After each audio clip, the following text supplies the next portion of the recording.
So next வந்து நம்ம call to worship போகலாம். ஸோ இன்னைக்கு நம்ம பார்க்க போற போர்ஷன் வந்து சாம் 145 1-3. சாம்ஸ் 145 1-3. ஸோ நான் அதை படிக்கிறேன். ராஜாவாகிய என் தேவனே, உம்மை உயர்த்தி உம்முடைய நாமத்தை எப்பொழுதும் என்றென்றைக்கும் ஸ்தோத்தரிப்பேன். நாடோறும் உம்மை ஸ்தோத்தரித்து எப்பொழுதும் என்றென்றைக்கும் உன்னுடைய நாமத்தை துதிப்பேன். கர்த்தர் பெரியவரும் கர்த்தர் புகழப்படத்தக்கவருமாய் இருக்கிறார். அவருடைய மகத்துவம் ஆராய்ந்து முடியாது. 1-4. ஸோ தலைமுறை தலைமுறையாக உன்னுடைய கிரியைகளின் புகழ்ச்சியை சொல்லி உன்னுடைய வல்லமையின் செய்கைகளை அறிவிப்பார்கள். ஸோ இங்க நம்ம பார்த்தோம் அப்படின்னா டேவிட் வந்து தேவனை வந்து டைரக்டா அட்ரஸ் பண்றாரு. ஸோ அதே மாதிரி பார்த்தோம்னா personal reference is telling us my God, என் தேவனே அப்படின்னு சொல்றாரு. அப்புறம் ராஜாவாகிய தேவனேன்னு சொல்லும்போது அவர் வந்து கம்ப்ளீட்டா தன்னை வந்து சரண்டர் பண்ணி அந்த இடத்துல வந்து தேவனை அட்ரஸ் பண்றாரு. ஸோ அதே போல ஃபர்ஸ்ட் வர்ஸ்ல பாத்தீங்கன்னா என்றென்றைக்கும் ஸ்தோத்தரிப்பேன், அதாவது எப்போதுமே நான் அவரை ஸ்தோத்தரிப்பேன் அப்படின்னு அவர் வந்து அந்த இடத்துல எக்ஸ்பிளைன் பண்றாரு. ஸோ இதுல இருந்து நம்ம என்ன சொல்ல வரோம்னா, இந்த சாம் வந்து ஆக்சுவலா David out of his experience with God, அவர் தேவனோடு எவ்வளவாக எவ்வளவு க்ளோஸா நடந்திருக்கிறாரு. ஸோ அதன் வெளிப்பாடாக இந்த சங்கீதத்தை அவர் பாடுகிறார். ஸோ அதனால இந்த சங்கீதத்துல நம்ம ஸ்டார்டிங்ல பார்த்தோம், தாவீது பாடின ஸ்தோத்திர சங்கீதம். அதாவது ஒரு லாங் ரன் தேவனோடு அவர் நடந்ததின் ஒரு விளைவாக அந்த எக்ஸ்பீரியன்ஸ் பேஸ் பண்ணி அவர் வந்து இங்க வந்து இந்த சங்கீதத்தை பாடுறாரு. அது அப்படிதான் ஒரு அந்த ரெப்ரசன்டேஷன்லயே ஃபர்ஸ்ட் வர்ஸ்ல நமக்கு தெரியுது.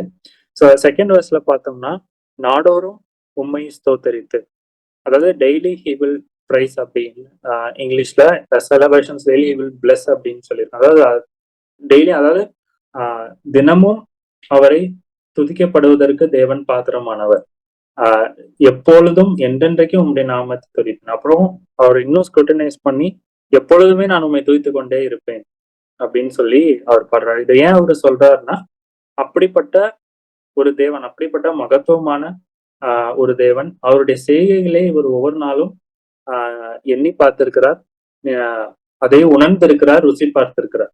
ஸோ அதன் ஒரு விளைவாக தான் இந்த வார்த்தைகளை அவர் சொல்கிறார். தேர்ட் வேர்ஸ் பாத்தீங்கன்னா, கர்த்தர் பெரியவரும் மிகவும் புகழப்படத்தக்கவருமா இருக்கிறார், அவருடைய மகத்துவம் ஆராய்ந்து முடியாது. ஸோ இது எல்லாமே நம்ம தொடர்ந்து பார்த்தோம் அப்படின்னா, it's based on his personal experience. கடவுள் அவருடைய வாழ்வுல எப்படி இருந்திருக்கிறார். ஸோ தேர்ட் வேர்ஸ்ல பாத்தீங்கன்னா மெயினா டேவிட் வந்து கடவுள் தன் வாழ்க்கையில எப்படிப்பட்ட இருந்தது அப்படிங்கிறத ரீகலெக்ட் பண்ணி பாக்குறாரு. ஸோ இது வந்து இன்னொரு இதுல சொன்னோம்னா, ஜூயிஷ் ட்ரெடிஷன்ல வந்து இந்த சாம்ஸ் வந்து மார்னிங் ஒரு 2 times, ஈவினிங் ஒரு 2 times அவங்க tradition of singing it. So வந்து ஏன் அத்தனை தடவை பாடுறாங்க, டேவிட் பர்சனலா தன் லைஃப்ல வந்து ஏன் அப்படி பாடுறாருன்னா, அப்படியே அவரு தேவனை ருசி பார்த்திருக்கிறார், அவருடைய செய்கைகளை உணர்ந்திருக்கிறார், அவர் யார் என்பதை அவர் அறிந்திருக்கிறார்.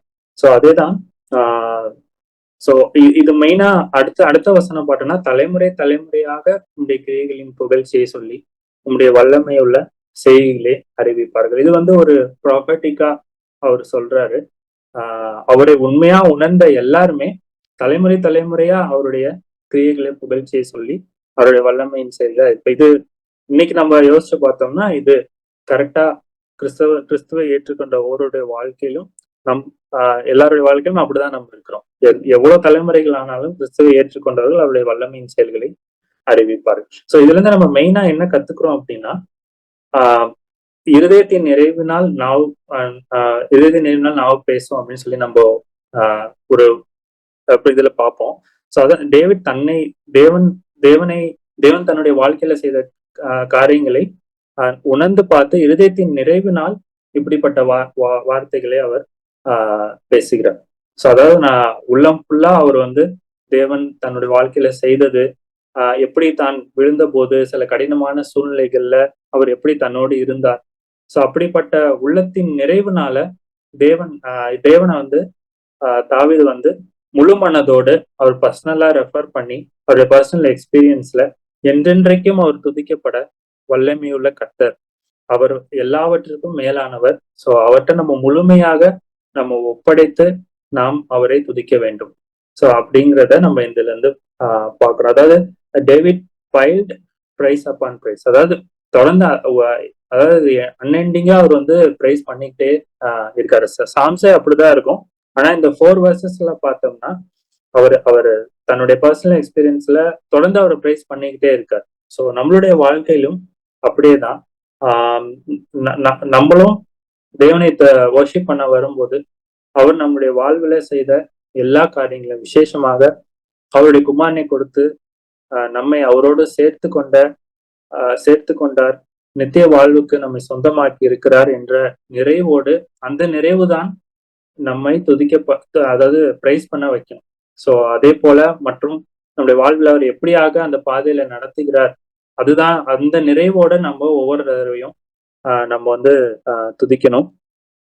சோ அது அவர் என்னோட அந்த ரட்சிப்புங்கிறது என்னுடைய உள்ளத்துல நிறையும் போது அந்த ரட்சிப்பின் சந்தோஷம் அதை நான் நினைத்து பார்த்து அந்த சந்தோஷம் என்னுடைய உள்ளம் நிறையும் போது அந்த நிறைவுனால நம்ம அவரை துதிக்கணும். சோ ஒவ்வொரு நாளும் மற்றும் நம்மளுடைய வாழ்வுல அவர் நடத்தின பாதைகளை நம்ம எண்ணி தாவீது எப்படி தேவனோடு அந்த க்ளோஸ் ரிலேஷன்ஷிப்ல தொடர்ந்து நிலைத்திருந்து மற்றும் அவரை எப்படி எக்ஸ்பீரியன்ஸ் பண்ணாரோ அந்த எக்ஸ்பீரியன்ஸ் பண்ற ஒரு பாத்துல நாமளும் நடக்கணும்.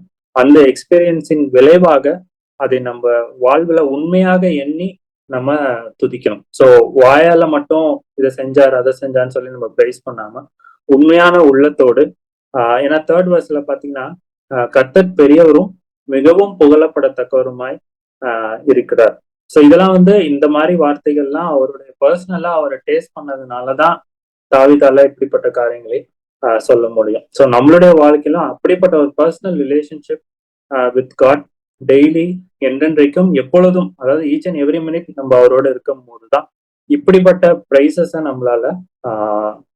நம்மளாலையும் அப்படிப்பட்ட உள்ளத்தின் நிறைவோடு நம்ம கடவுளோட நடக்க முடியும். சோ அப்படிப்பட்ட நிறைவோடு அவர் எப்போதும் நம்மளுடைய வாழ்க்கையில செய்த காரியங்களை நம்ம நினைத்து பார்த்து நம்ம அவரை துதிப்போம். இந்த நேரத்திலும் அப்படிப்பட்ட அவர் நம்மளுக்கு கொடுத்த ரட்சிப்பை நம்ம நினைத்து பார்த்து அதனால் நம்முடைய உள்ளம் பொங்கி நம்முடைய உள்ளம் நிறைந்து அவரை துதிக்கிறோமா என்பதை நாம் ஆராய்ந்து நம்ம ஜெபிக்கலாம்.